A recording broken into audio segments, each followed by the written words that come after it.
அனைவருக்கும் வணக்கம். இப்பொழுது நாம் நமது தியானத்தை ஆரம்பிப்போம். நமது வலது கையை தலை உச்சிக்கு கொண்டு செல்வோம். 2-3 அங்குலம் உயர்த்தி வைப்போம்.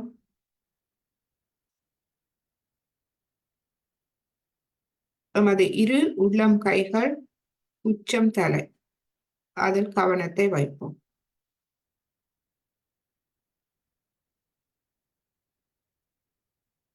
முழு கவனமும் சஹஸ்ராரம் சுழுமுனை நாடி மூலாதாரத்தில் வைத்துக் கொள்வோம். நடு அச்சில்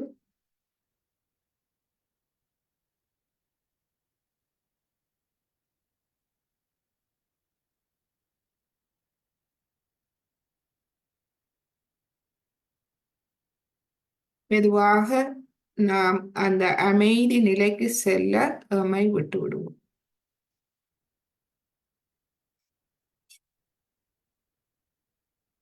இப்பொழுது வலது கையை மடக்கி கொண்டு வந்து இடது கையால் தலைக்கு மேல் ஒரு 2-3 அங்குலம் வைத்து அவதானிப்போம்.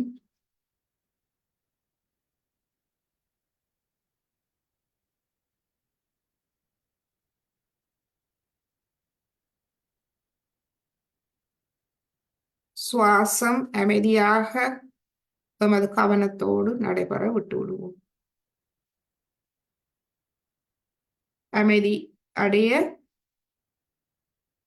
அமைதி அடைவதற்கு நாம் 3-4 தடவை ஆழமாக மூச்சை உள்ளிழுத்து வெளிவிட்டு அமைதி அடைய செய்வோம். அமைதி அடைந்ததும் இரு கைகளையும் நாம் அடியில் வைத்து சிறிது நேரம் அமைதியான தியானத்தில் இருப்போம். முழு கவனமும் எமது தலையுச்சி குழிக்கு சற்று கீழ் உள்ள எமது இருதயத்தின் இருப்பிடம், பீடம். சுழுமுனை நாடி மூலாதாரம்.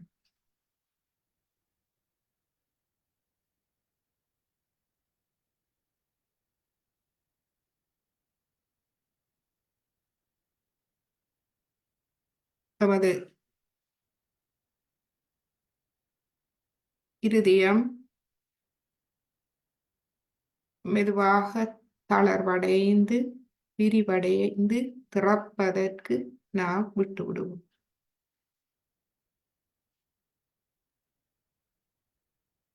தலை உச்சி குழியில் இருக்கும் அந்த இருதயத்தின் பீடத்தை நாம் திறக்க அனுமதிக்க வேண்டும்.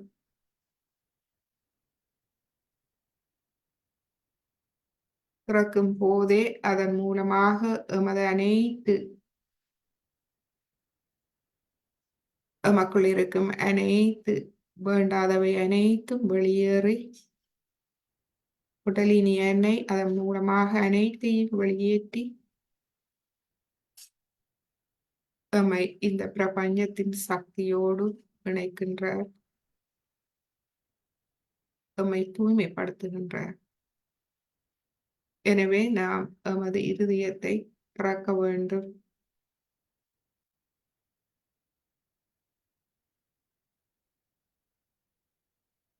எமது இடது இருதயத்தை திறக்கும் போது தலையில் உள்ள இருதயத்தின் பீடம் தானாக திறக்கின்றது. எனவே எமது வலது கையை இடது இருதயத்தில் வைத்து சொல்லுவோம், ஸ்ரீ மாதேஜி, தங்கள் அருளால் நான் ஒரு தூய ஆத்மா, உண்மையான ஞானத்தை பெற்றுக்கொண்டேன்.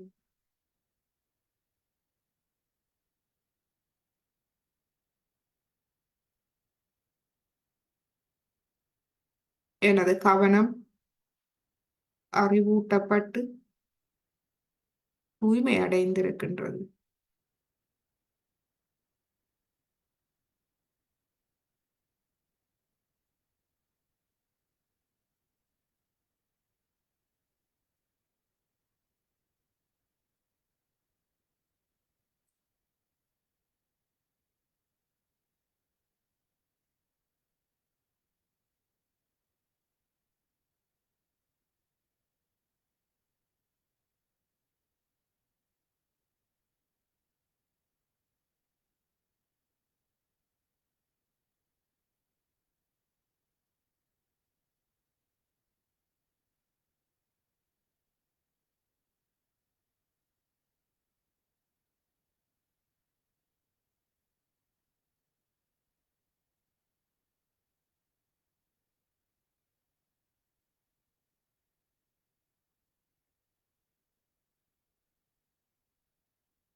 நாம் தியான நிலைக்கு செல்லுவோம். எந்த ஒரு எதிர்வினையும் புரியாத சாட்சி பாவ நிலை. மனதில் எந்த ஒரு விசாரமும் இல்லாத நிலை மற்றும் சந்தேகம் இல்லாத நிலை. எம்மில் எந்த ஒரு சந்தேகமும் இல்லை, தன் நம்பிக்கை இருக்கின்றது. தெய்வீக சக்தியில் சந்தேகம் இல்லை, தெய்வீகத்தில் முழு நம்பிக்கை இருக்கின்றது. இந்த நம்பிக்கை அனுபவ ரீதியாக நமக்கு கிடைத்த நம்பிக்கை. சாய யோகா தியானம் ஆரம்பித்த பின்பு நமது வாழ்வில் ஏற்பட்ட நல் மாற்றங்கள் அதுவே சான்றாகும். தெய்வீகம் நமக்குள் வேலை செய்கின்றது என்பதற்கான சான்று. எனவே எந்த எதிர்வினையும் புரியாது, மனதில் எந்த சந்தேகங்களும் இல்லாது நாம் அமைதி நிலைக்கு செல்லுவோம்.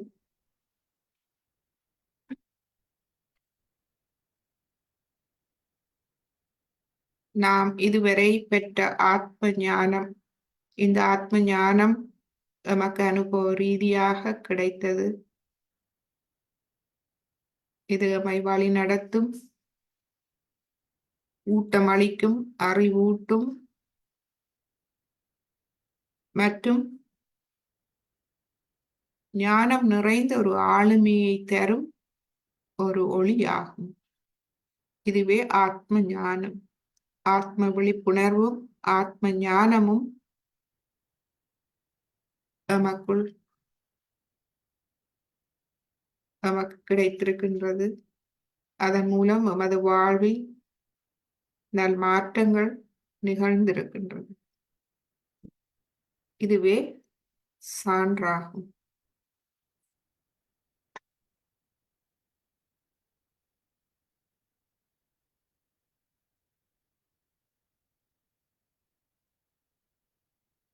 கடந்த வகுப்பில் நாம் ஓம் பற்றிய விளக்கம் பார்த்தோம். இன்று நாம் எமது உடலில் உள்ள சக்கரங்கள், முள்ளந்தண்டு வழியாக இருக்கும் சக்கரங்கள் எமது சஹஸ்ராரத்தில் தலையில் பிரதிபலிக்கின்றது. அதில் முக்கியமான ஒன்று இருதய சக்கரம். இருதயம், இந்த சக்கரம் இருதயம் பறக்க வேண்டும்.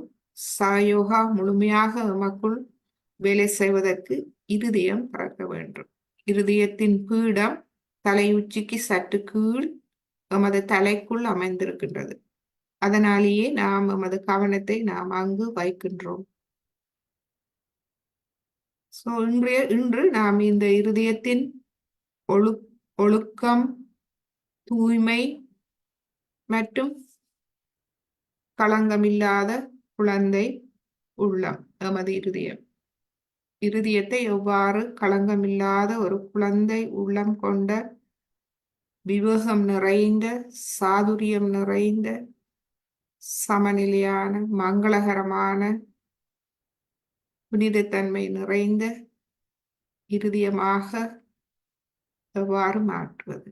எமது ஆத்மாவை ஒளிரச் செய்யும் போது ஆத்மாவின் அனைத்து இந்த பண்புகளும் எமது இருதயத்தில் விருத்தி அடைகின்றது. இன்று நாம் அது குறித்து பார்ப்போம். இது மிகவும் பொருத்தமான ஒன்று. இன்று வசந்த நவராத்திரி ஆரம்பம். இருதய சக்கரம் பிரபஞ்ச அன்னைக்குரிய இருப்பிடம் இருதயம். எமக்கு அவர் முழுமையான பாதுகாப்பை தருகின்றார். எனவே நாம் இன்று இருதய சக்கரத்தை பற்றி பார்ப்போம். இந்த நிலையில் எமது அன்னை குண்டலினியை எழுப்பி கவசமிட்டுக் கொள்வோம். முதலாவது தடவை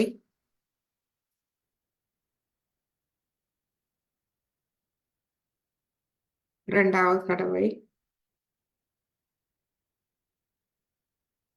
மூன்றாவது தடவை.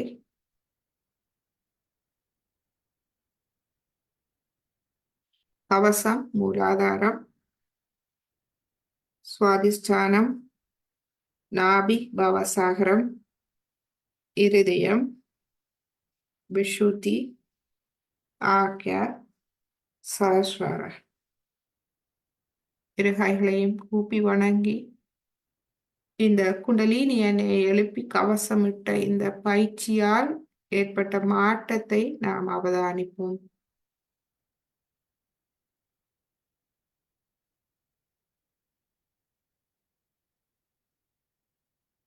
இரு கைகளிலும் நமது உச்சந்தலையிலும் நாம் அவதானிப்போம்.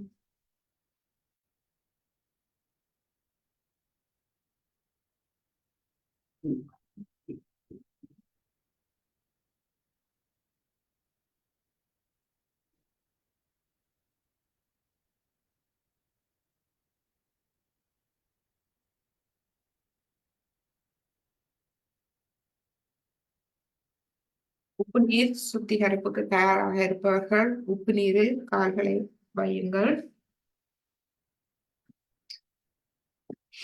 இப்பொழுது நமது இடது நாடியை நாம் தூய்மைப்படுத்திக் கொள்வோம்.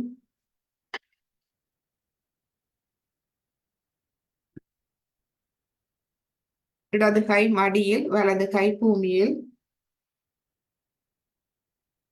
பூமி தாயிடம் கேட்போம், இன்றைய இந்த சுப தினத்தில்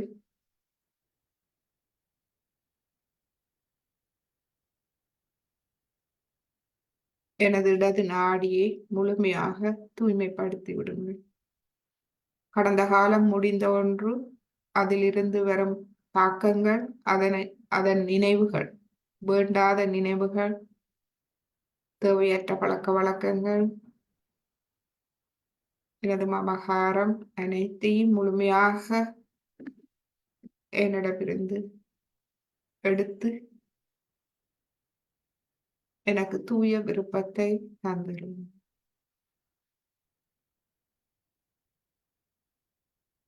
இச்சா சக்தி, மனசக்தி முழுமையாக தூய்மை அடைய எனக்கு அருள் புரியுங்கள்.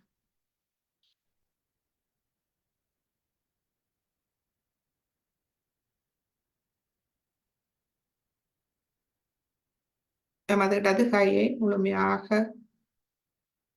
கவனிப்போம். இடது கை, இடது பாகம் மற்றும் இதில் சொல்வோம்,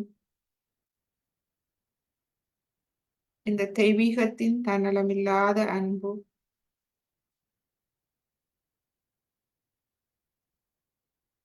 அதனுடைய தூய தெய்வீக ஞானமே என்னை முழுமையாக வழி நடத்த முடியும்.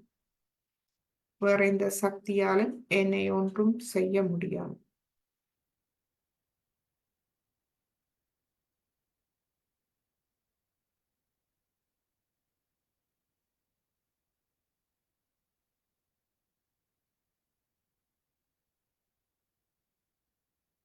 நான் எனது ஆத்மாவுக்கு தலை வணங்குகின்றேன். பரம்பொருளின் பிரதிபலிப்பான ஆத்மாவுக்கு மட்டுமே நான் தலை வணங்குவேன். தன்னலமற்ற அன்பு, தெய்வீக அன்பு, தூய தெய்வீக ஞானம் நிறைந்த ஆத்மா பரம்பொருளின் பிரதிபலிப்பாகும்.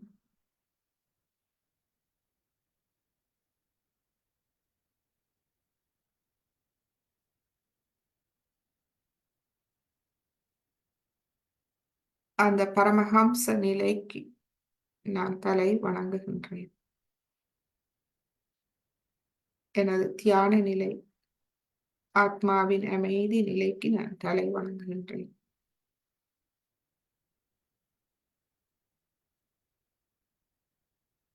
இப்பொழுது நமது வலது கையை மடக்கி கொண்டு வருவோம். இடது கை ஆகாயத்தை நோக்கி வைப்போம். இதை பிரார்த்திப்போம். ஸ்ரீ மாதாஜி, எனது வலது நாடியை முழுமையாக தூய்மைப்படுத்தி விடுங்கள். எனது எதிர்கால வாழ்வை பற்றிய பயம், கவலைகள், பிரச்சனைகள் எதுவானாலும் அனைத்தையும் நான் சரணாகதி செய்கின்றேன். எனக்கு அறிவூட்டப்பட்ட ஞானம் நிறைந்த தூய்மையான கவனத்தை தந்தருளுங்கள்.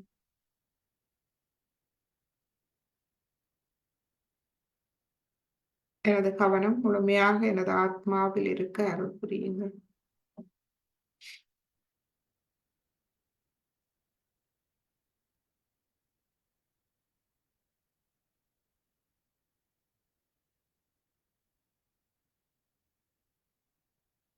ஆத்ம விழிப்புணர்வின் பின்பு நான் தெய்வீகத்தால் முழுமையாக வழிநடத்தப்படுகின்றேன், பாதுகாக்கப்படுகின்றேன், கவனிக்கப்படுகின்றேன்.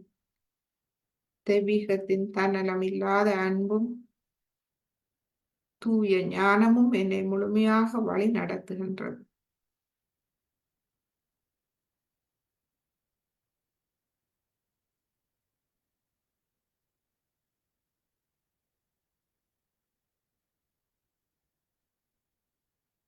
நான் ஒன்றும் செய்வதில்லை. தெய்வீகமே அனைத்தையும் செய்கின்றது.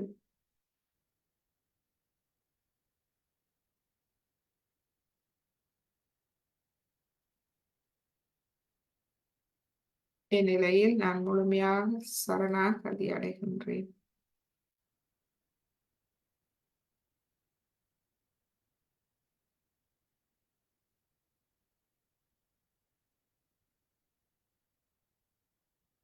நமது வலது கை வலது பாகத்தை நாம் அவதானிப்போம்.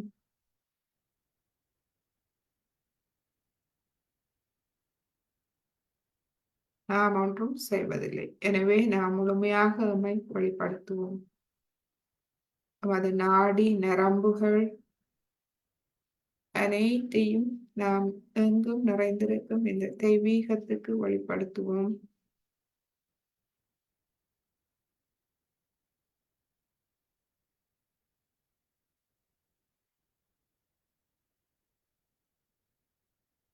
இந்த எல்லாம் அல்ல தெய்வீகத்துக்கு முன்பாக எமது எண்ணங்கள், எமது கவலைகள், பிரச்சனைகள் என்பன மிக மிக சிறியவே.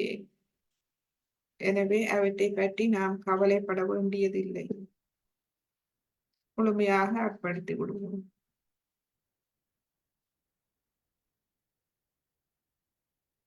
இப்பொழுது இடது கையை மடக்கி கொண்டு வருவோம். நடுநாடி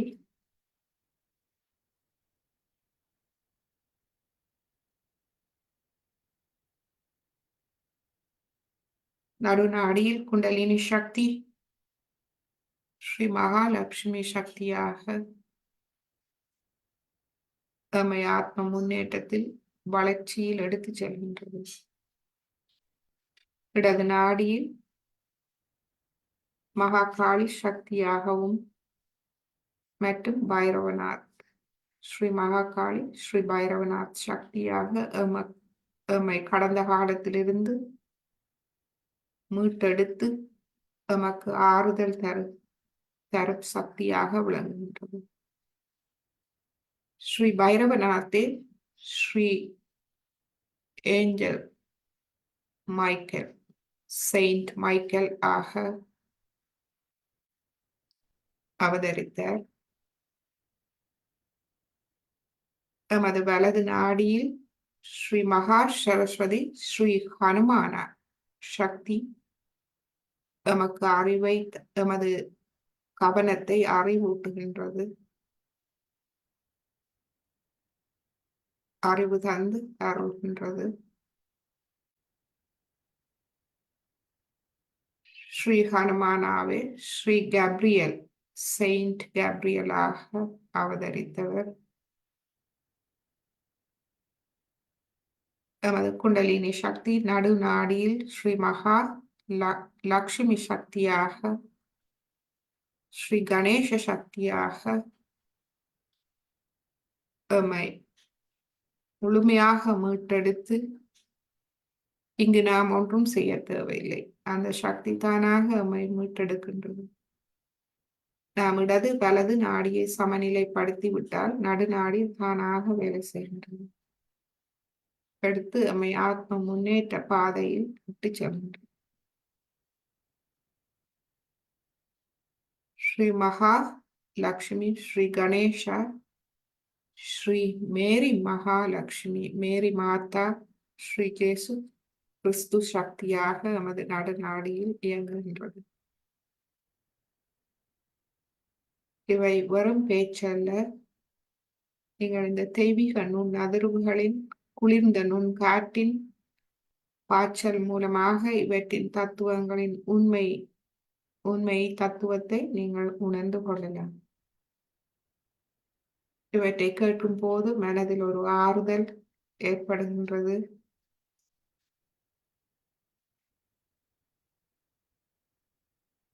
இதுவே அதற்கு சான்றாகும்.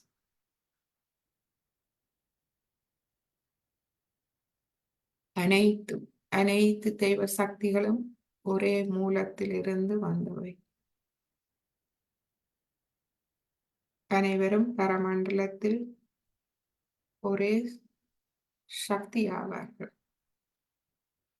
மனித குலத்தை வழிநடத்த வெவ்வேறு அவதாரங்களாக இந்த பூமியில் வெவ்வேறு இடங்களில் அவதரித்தார்கள். அந்தந்த இடங்களுக்கு ஏற்ப அந்தந்த காலகட்டத்துக்கு ஏற்ப போதனைகளை வழங்கினார்கள். எனவே அவர்களிடம் வேற்றுமை இல்லை. இதை நாம் பரம சைத்தன்யம் மூலம் எமக்கு நாமே நிரூபித்துக் கொள்ளலாம். நீங்கள் அந்த அவதாரங்களின் பெயர்களை பக்தியோடு சொல்லும் போது பரம சைத்தன்யம் பாய்வதை நாம் காணலாம்.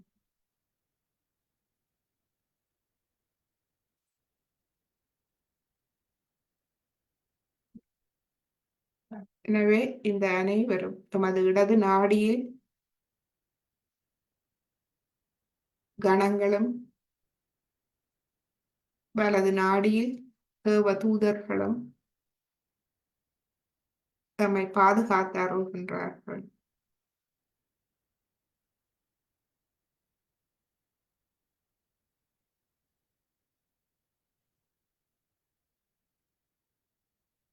நடுநாடியில் இந்த பிரபஞ்ச தாய் ஜெகதம்பா சக்தி தம்மை பாதுகாத்து அருள்கின்றது.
இந்த நவராத்திரி 9 நாட்களும் நாம் நமது 7 சக்கரங்களையும் கடக்கும் நிலையாகும்.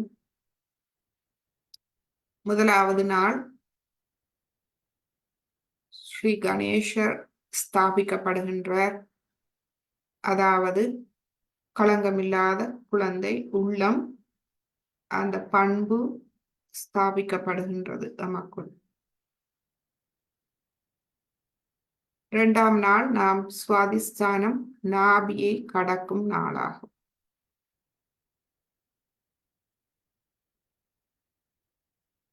3ஆம் நாளும் 4ஆம் நாளும் எமது இதய சக்கரத்துக்குரிய நாள்.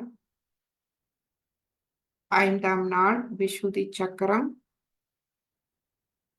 6ஆம் நாள் நமது ஆக்யா சக்கரத்தை கடக்கும் நாள். 7வது நாள் நமது சஹஸ்ராரத்தை நாம் கடக்கும் நாள். 8வது 9வது நாள் சஹஸ்ராரத்தை கடந்த பின்பு நாம் அந்த பரம்பொருளோடு முழுமையாக ஒன்றான நிலை. அந்த 2 நாட்களும் நாம் எம்மை முழுமையாக, அதாவது எம்மை நாம் முழுமையாக அறிந்து கொள்கின்றோம். அதோடு எம்மை படைத்த சக்தியை நாம்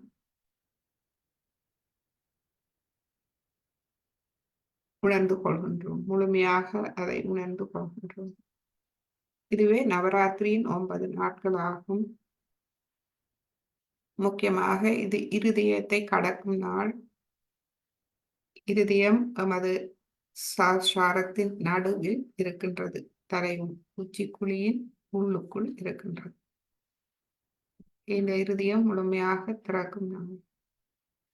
இந்த இருதயத்தில் நாம் முழுமையான பாதுகாப்பை உணரும் நாள்.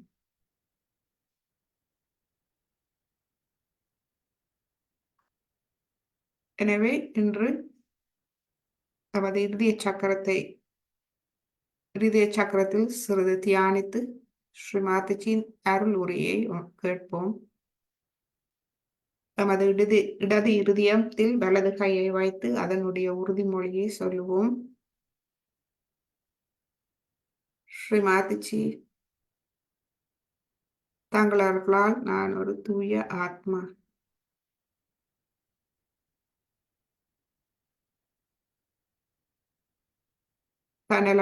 தன்னலம் இல்லாத தூய தெய்வீக அன்பு, அந்த அன்பின் கருவியாக நான் இருக்கின்றேன். அன்பு, கருணை, பணிவு நிறைந்த இருதயத்தை எனக்கு முழுமையாக தந்தருளுங்கள்.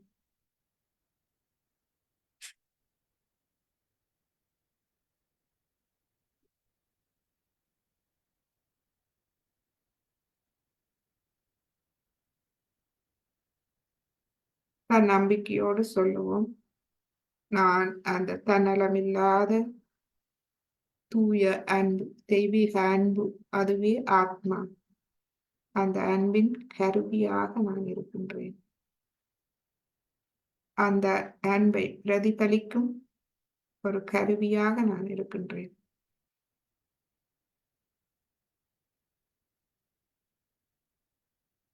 இப்பொழுது எமது வலது கையை மடியில் வைத்து இடது கையை வலது இருதயத்தில் வைப்போம். வலது இருதயம் தெய்வீக நம்பிக்கை. தெய்வீக நம்பிக்கையோடு சொல்லுவோம். தாயே, நீங்களே எனக்குள் இருக்கும் கடமை உணர்வாவீர்கள். நாம் எங்கும் தப்பி ஓட தேவையில்லை. எதையும் நாம் துறக்க தேவையில்லை. நாம் அனைத்தையும் எமது வாழ்வை முழுமையாக எதிர்கொண்டு எமது கடமை உணர்வுகளை நாம் தர்மத்தின் நல்லொழுக்கத்தின் தர்மத்தின் எல்லைக்குள் நிலைநாட்டும் சக்தி எமக்கு தெய்வீகத்தால் வருகின்றது.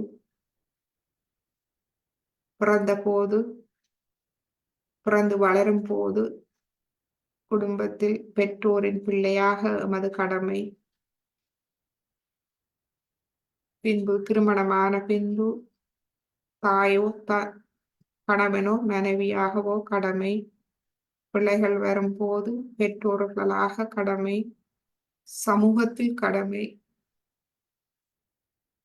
எமது உற்றார் உறவினர்களோடு நமக்கு இருக்கும் கடமைகள் ஒன்றே ஒன்று.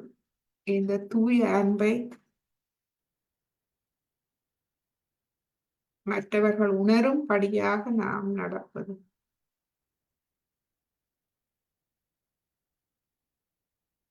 தாயே, நீங்களே இருக்கும் கடமை உணர்வாவீர்கள். குண்டலினி தாயே, உங்களுடைய தன்னலமில்லாத அன்பும் தூய ஞானமும் எனக்கு என் கடமை உணர்வுகளை முழுமையாக உணர்த்துகின்றது. நான் தர்மத்தின் எல்லைக்குள் வாழவும் நல்லொழுக்கத்தின் எல்லைக்குள் வாழவும் என்னை பாதுகாக்கவும் செய்கின்றது. ஒரு தந்தையின் அன்பை முழுமையாக தந்து என்னை பாதுகாக்கின்றது. இப்பொழுது எமது இடது கையை நடு நெஞ்சில் வைப்போம். வைத்து சொல்லுவோம்,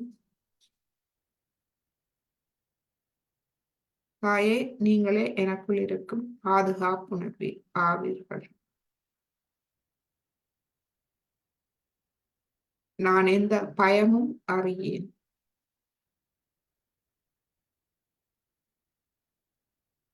எனக்கு முழுமையான பாதுகாப்புணர்வை தந்தருளும்.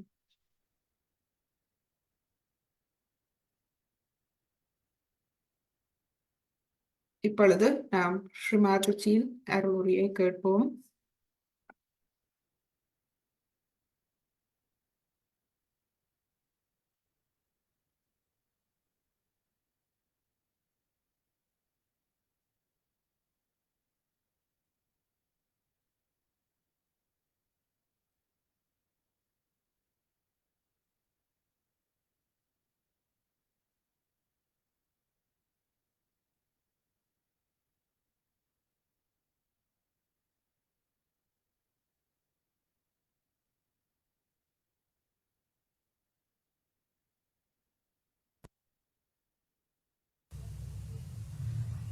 That we are celebrating Navratri today, and all of us are meeting after such a long time of my tour.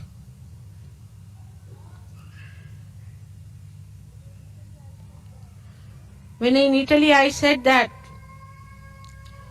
England is the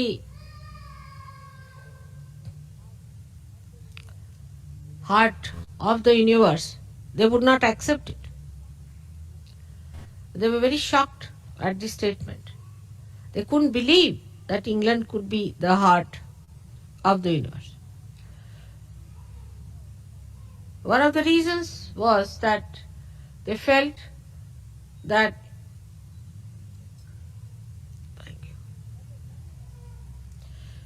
the English people were invaded once by Romans, and Romans at that time also had felt that English were very bumptious people.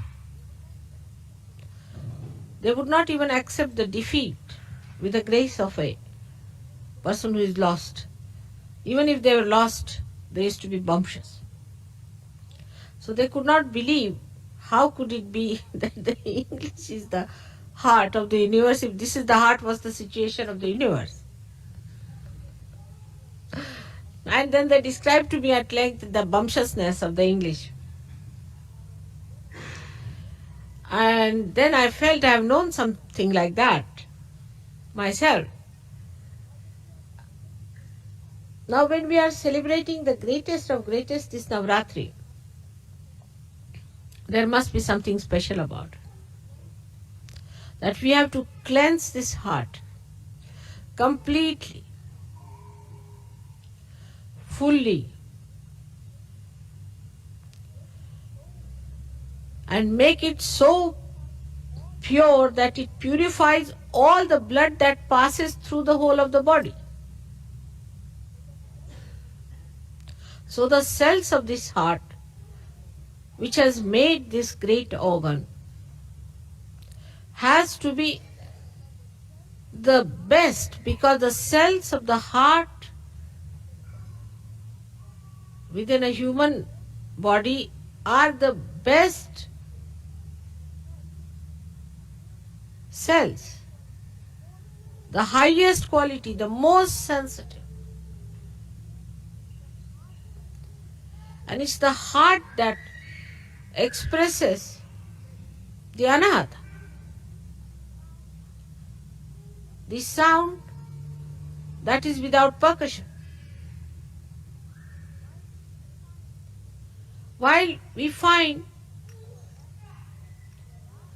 that there are some people of caliber, there are, but others talk more, show off more, and do not have the caliber. Now, to achieve that caliber should be possible because you are born on this special land of England. That possibility must be built within you. But then what is lacking? Why is it that with all the possibility, with all the great background, with all the merits to be here, why is it we find that Sahaj Yogis for years together do not come up to many others? What is the reason?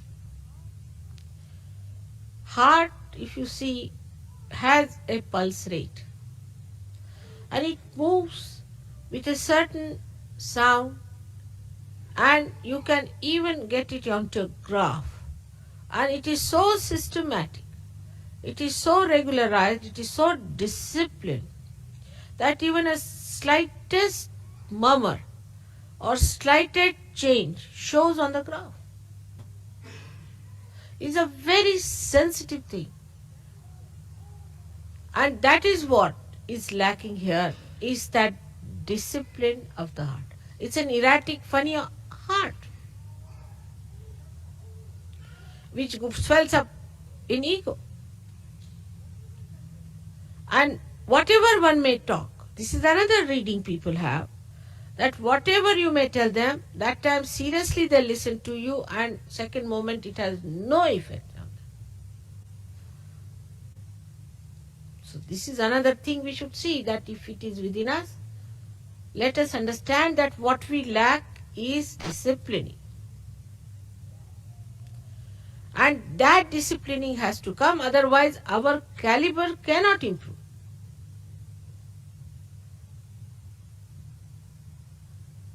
But for all that, I think what we should have is innate intelligence. No education, innate intelligence. Innate intelligence to understand that our caliber has to improve.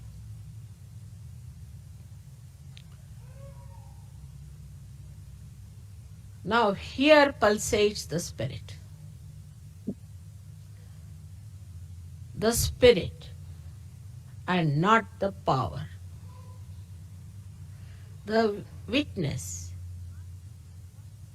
the one that watches, that is the reflection of God, who is the spectator of the work of the Devi. Actually, what happens? That without rising up to that status, if we also say, all right, we are also watching because we are the spirit, then we do not achieve that caliber. And with all the blessings, like 7 auras of the heart, we have got 7 ashrams. We do not understand that we all have to discipline ourselves only to take advantage or to be in the Sahaj Yoga. To claim that you are a Sahaj Yogi is not a sign of being a cell of the heart. And warning has to be given now. Very important is, at this juncture, when Sahaj Yoga is now taking off, remember this, the speed has been gained and it is taking off. Those who will be left behind will be left behind. So don't get into bumptiousness. First is your character, as everybody says, they are very bumptious. Try to be humble and then understand that you have to be in the plane and not left behind on the grounds. It is moving fast. Now the most fortunate thing is that today is the Navratri and that I should be in London, and this Navratri Puja should be performed here. No other country is that privileged because this is the highest puja.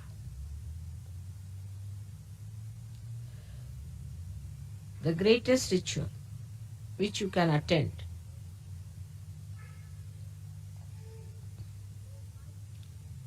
So why do we do Navratri?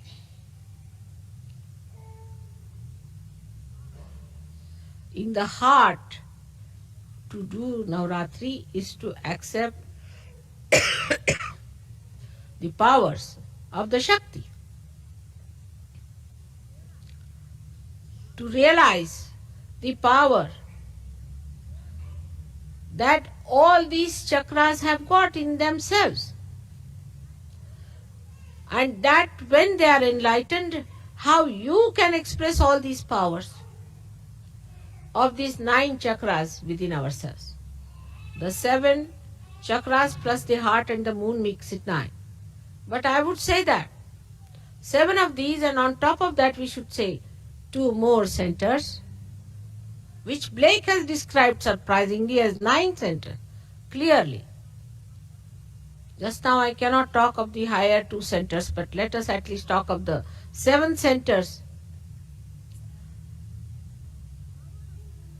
The power of these centers have we been able to develop within ourselves. How can you do it? You have no time. You are all busy people. And bumptious. So now, to develop these powers, we have to concentrate on these chakras. Everywhere I went, I was surprised. The questions they asked me, the way they were, nobody talked about their family, house, jobs, or any other nonsensical thing like unemployment and all that. They just asked me, Mother, how do we develop the power of this chakra or that chakra or that chakra? And I asked them, how is it you are asking about a particular chakra? They said, because we find this is missing in us.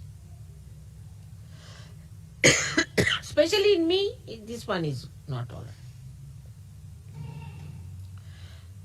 right. This is another negativity to make my throat all right.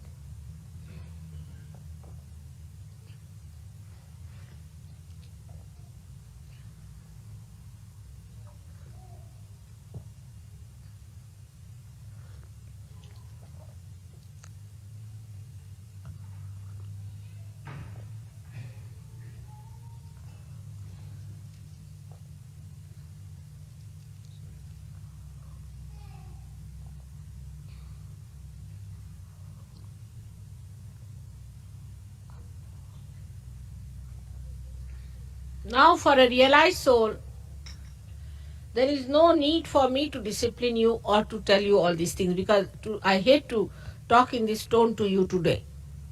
But I have discovered that if I do not warn you now, tomorrow you will blame me that I did not warn you. Take it as a serious warning. Now, after realization, there is no need for me to discipline you at all, because you have got the light. You have known what is realization. You have known what it means to be realized. And you have also known how much you have gained out of it. how much your personality has improved. But there is something more that has to be done. Is to see for yourself if you have really disciplined yourself or not. There is no need for any leader to tell you. There is no need for any ashram fellow to tell you. There is no need for anyone to tell you. It is you who is a realized soul. You are your own master. You are your own guru. Imagine, you are all gurus. Great gurus and sadgurus. Respected saints, where all the angels have to shower you with flowers. Think of it. And here you are bumptiously giving lectures, talking bumptiously. Very embarrassing, even for the deities. They don't know what to do, whether to garland you or to shut your mouth. Here you are, who have been, or I take them out. Who is crying?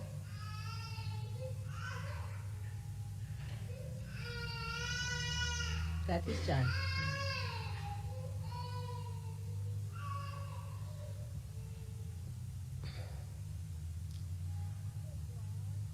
Here you are in such a great position that you have got realization. That only thing you have to accept the beauty of this great yoga, that you just enlighten your own powers, which are on these 7 chakras. Now let us see, the first chakra belongs to the power of Gauri, the power of the mother of Sri Ganesh.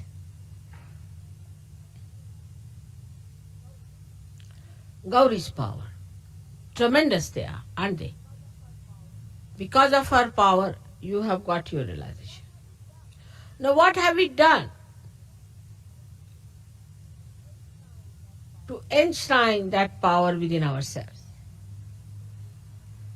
Today is, if it is the first day of Navratri, let us see what have we done.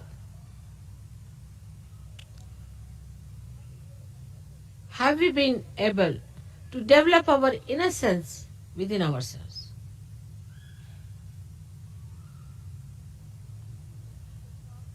When people talk, they are so sharp. How can you be sharp if you are innocent? They are so bumptious.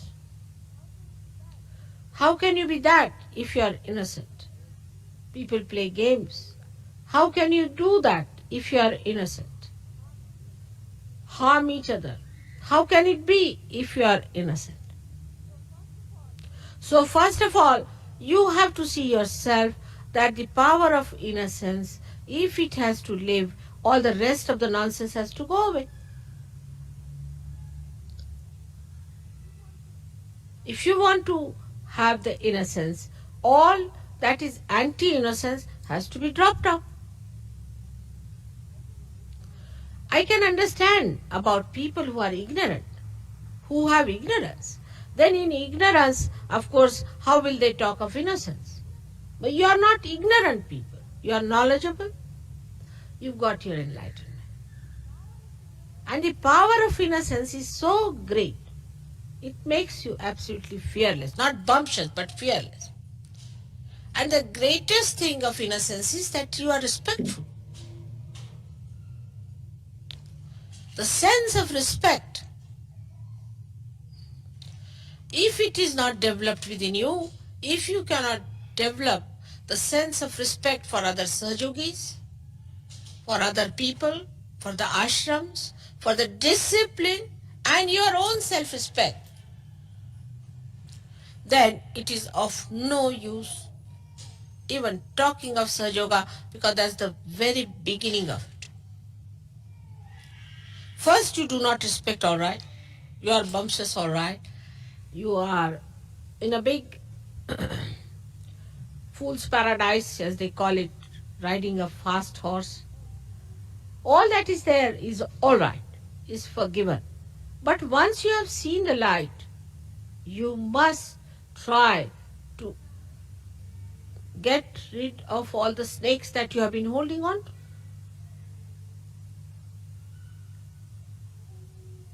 It's a simple thing. In your childlike nature only, you can receive the blessings of Gauri. Otherwise, you cannot. You have to be really childlike. Otherwise, it is absolutely useless, no use telling you anything because you think you are too clever. To such a person who thinks he's too clever, what's this of talking to such a person? Because he already knows everything. So the first power when you develop, you must learn to sit on the Mother Earth, first of all. You must respect the Mother Earth because the first chakra is made out of the Mother Earth. Try to be more settled down with yourself on Mother Earth. And the respect, see the trees, when they get their flowers, they are not so respectful.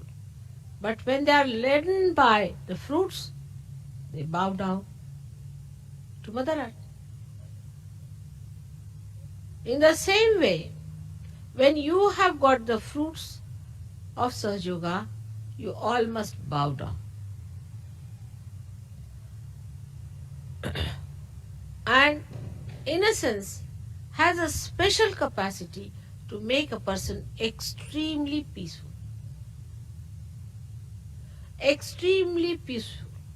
All the anger, temper, violence. If a person doesn't have innocence, it cannot come in you. Because a person who is not innocent is either sly or aggressive. He cannot have peace within his heart. But an innocent person is not bothered. Innocently he lives, enjoys everything in complete peace and harmony. But this violence comes when a person becomes clever. He thinks, I am so clever, the another one is so stupid, I have a right to shout at that person. And the one who is not innocent is never wise. He may be, to look sharp, but he is not wise. Wisdom comes only with innocence. And how much wisdom have you gathered?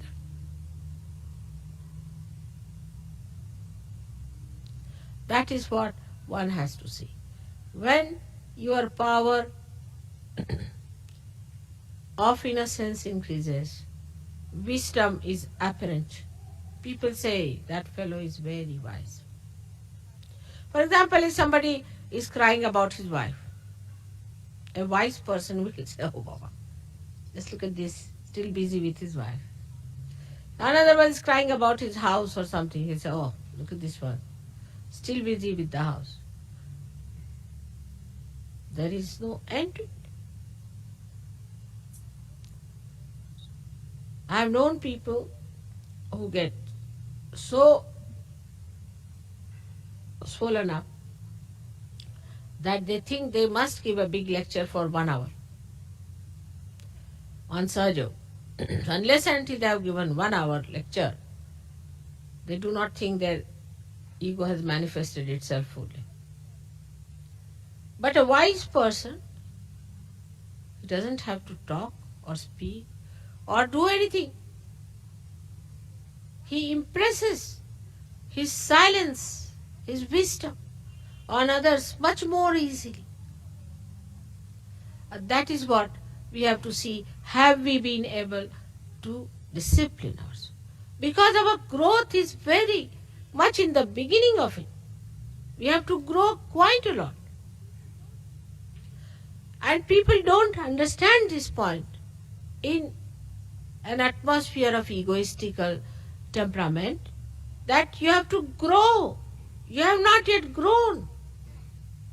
You have to grow a lot. And when you grow, you find this wisdom really fragrant with compassion. Your wisdom is fragrant with compassion. Such beautiful compassion can emit through your being that anybody who comes in contact with you will feel your auspiciousness. But again, you must give due respect to your self-realization and to yourself. That is the first thing you have to do, is to meditate. Somebody sent me a letter and I saw the vibrations were horrid. I said, what's the matter with this gentleman? His vibrations are so horrid. What is he doing? Then I found out that he says he doesn't need any meditation. He's already reached the 14th heaven. So he doesn't need any meditation, doesn't have to do any meditation. It's easy to explain, but whom are you explaining? You have to explain to yourself. Only yourself. Nobody else wants your explanation. It's like missing the plane. When you miss the plane, whom are you going to explain? The plane has left. So then you have to explain yourself only. You will tell the air or to the gangway or anything that, oh Baba, it happened like that, there was this thing, I had no time, there was a jam, this. But the plane is gone. Whom are you explaining?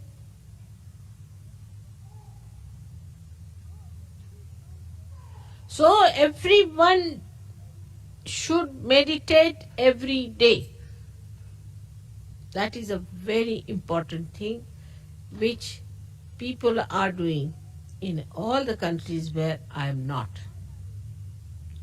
Because I am in England, people take me for granted.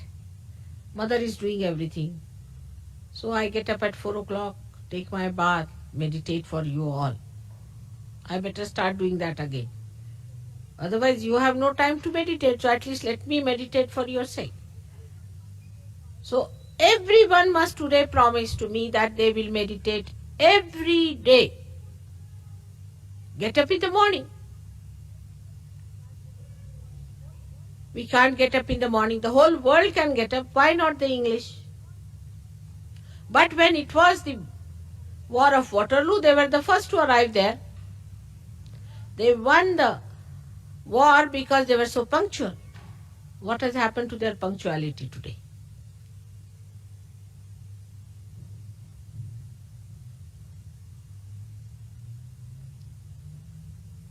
We are not drinking. We do not have hangovers. We don't sleep late. So why shouldn't we decide today that every morning I'll get up and do my meditation? And while meditating, I must concentrate on myself and not on others. And see for myself what is catching, where am I catching, which chakra I am catching, what have I to do.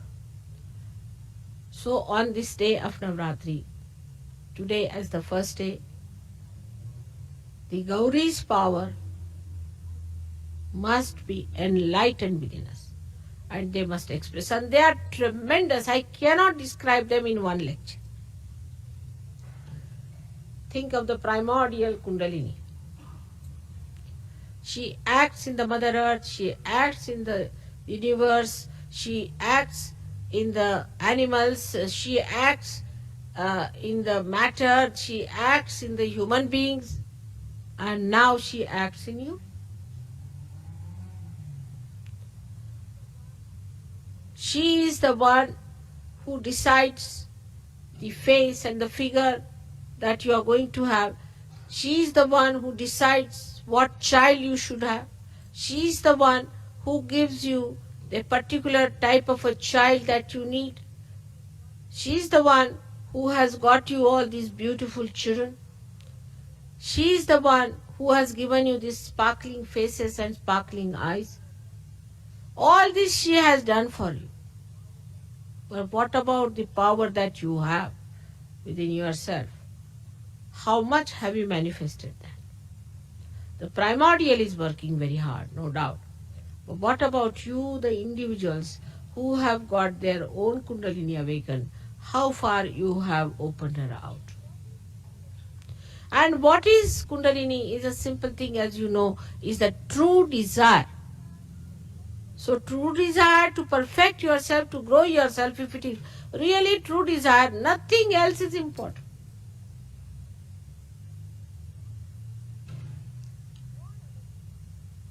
All other desires are secondary and tertiary.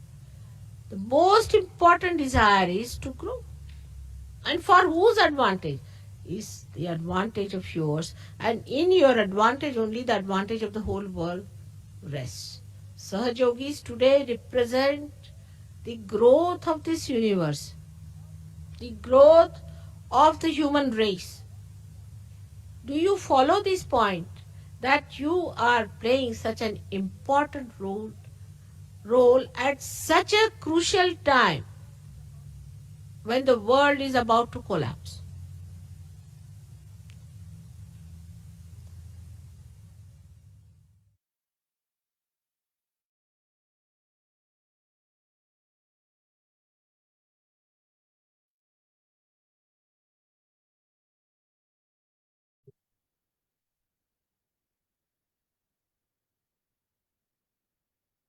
எமது சொந்த குண்டலினி அன்னை எமது தூய விருப்பமாகும்.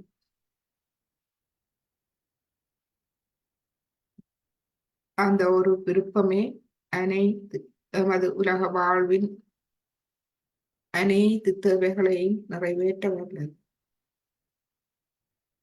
நாம் ஸ்ரீமாத்திஜியின் இந்த அருளுரையை மீண்டும் கேட்கலாம். தேவையானவற்றை நாம் குறித்து வைத்துக் கொள்ளலாம். இப்பொழுது நாம் ஒரு பாடலை கேட்டு, நமது இறுதிய சக்கரத்துக்குரிய ஒரு பாடலை கேட்டு இன்றைய தியானத்தை நாம் முடித்துக் கொள்வோம்.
जगदम्बा दुर्गे माँ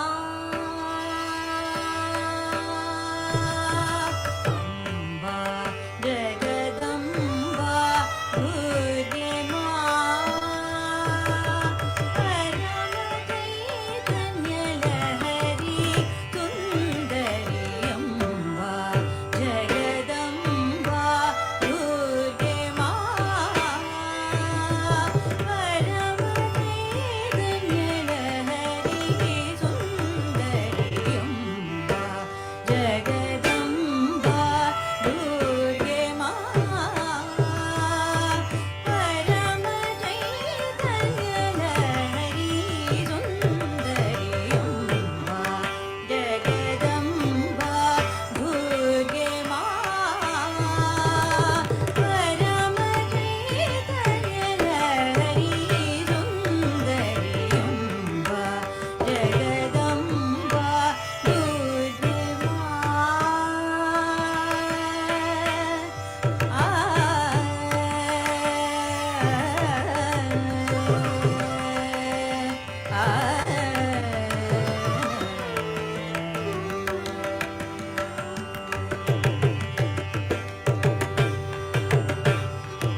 अनाहत चक्र अनंत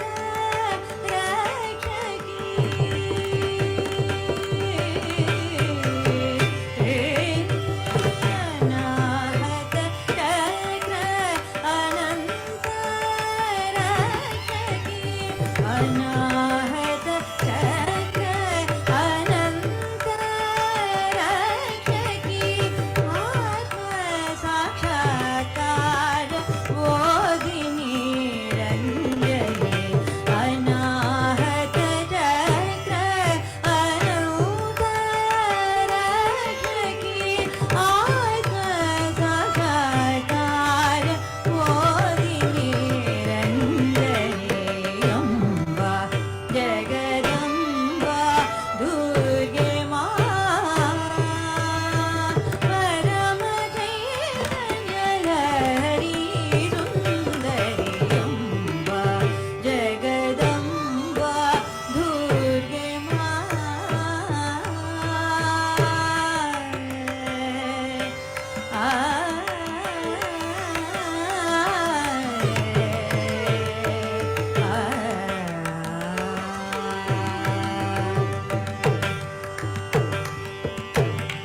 माया स्वरूपिणी भवभय विमोचनी माया स्वरूपिणी भवभय विमोचनी सर्वविधारिणी सहज योगिनी माया स्वरूपिणी भवभय विमोचनी सर्वविधारिणी सहज योगिनी वीर शूर गंभीर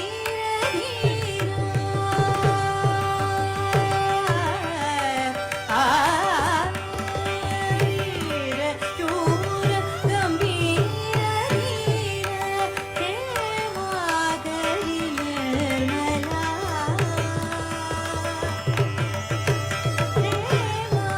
करि निर्मला अभयं देहि अम्बा जगदम्बा दुर्गे माँ हेमा करि निर्मला अभयं देहि अम्बा जगदम्बा दुर्गे माँ परम चैतन्य लहरी सुंदरी अम्बा जगदम्बा दुर्गे माँ दुर्गे माँ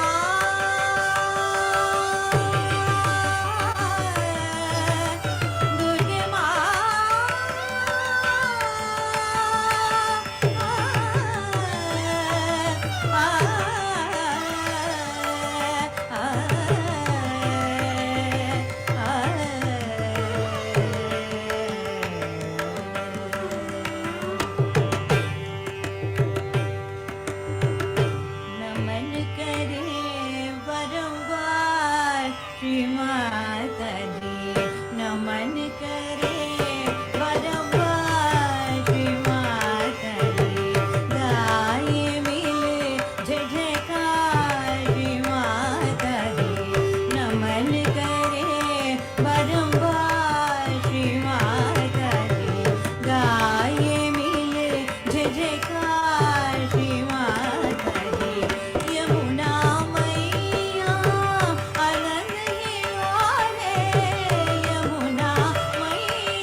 இப்பொழுது குண்டலினியனை எழுப்பி கவசம் விட்டுக்கொள்வோம்.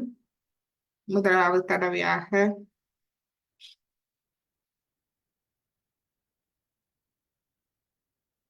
இரண்டாவது தடவையாக மூன்றாவது தடவையாக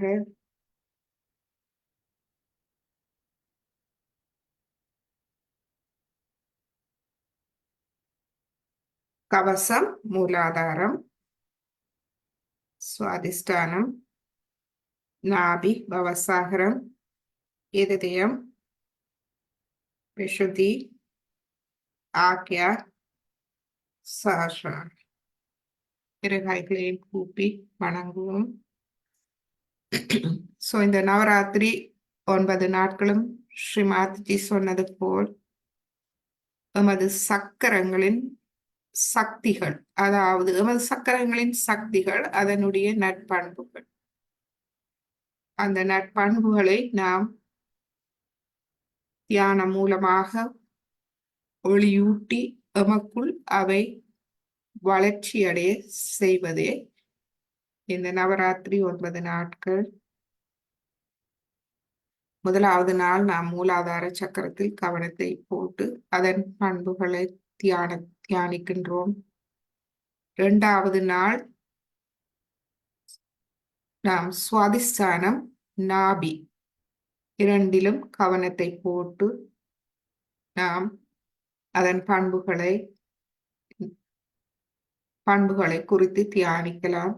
மூன்றாவது நாளும் 4வது நாளும் இருதய சக்கரத்துக்குரியது.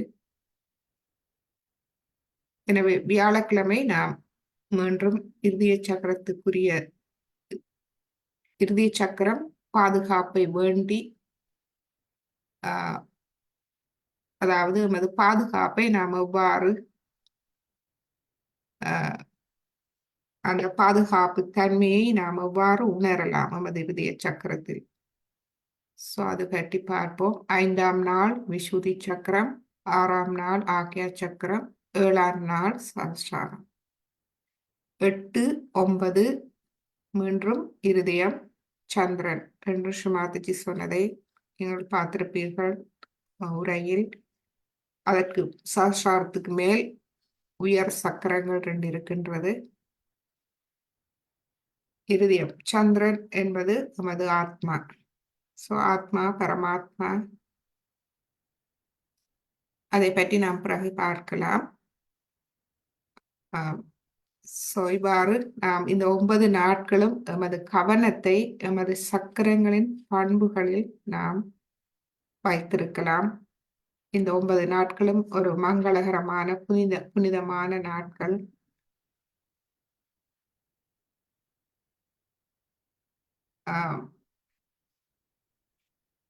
இன்று நாம் இந்த தியானத்தை முடித்துக் கொள்வோம். இன்று எமது தியானத்தில் இணைந்து கொண்ட அனைவருக்கும் எமது இதயபூர்வமான நன்றிகளும் வணக்கங்களும். ஃபேஸ்புக் அன்பர்கள், நாம் இப்பொழுது ஒளிபரப்பை நிப்பாட்டுகின்றோம். அதற்கு முன்பாக எமது அடுத்த வகுப்பு ஆரம்பத்தை பற்றி அடுத்த வகுப்பு நாம் ஆரம்பிக்க இருக்கின்றோம். அந்த விவரத்தை போடுகின்றோம்.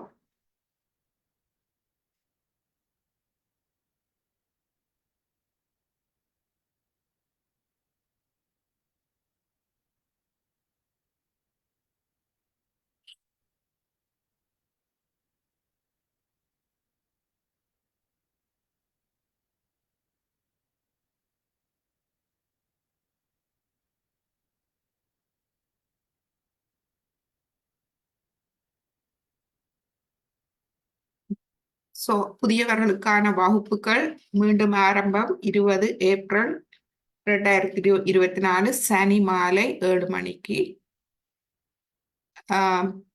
அதனைத் தொடர்ந்து 3 மாத கால ஆரம்ப வகுப்புகள் வாராந்தம் செவ்வாய் வியாழன் மாலை 7:30 மணிக்கு தொடரும். நீங்கள் தொடர்பு கொள்ள விரும்பினால் இந்த வாட்ஸ்அப் நம்பருக்கு தொடர்பு கொள்ளலாம்.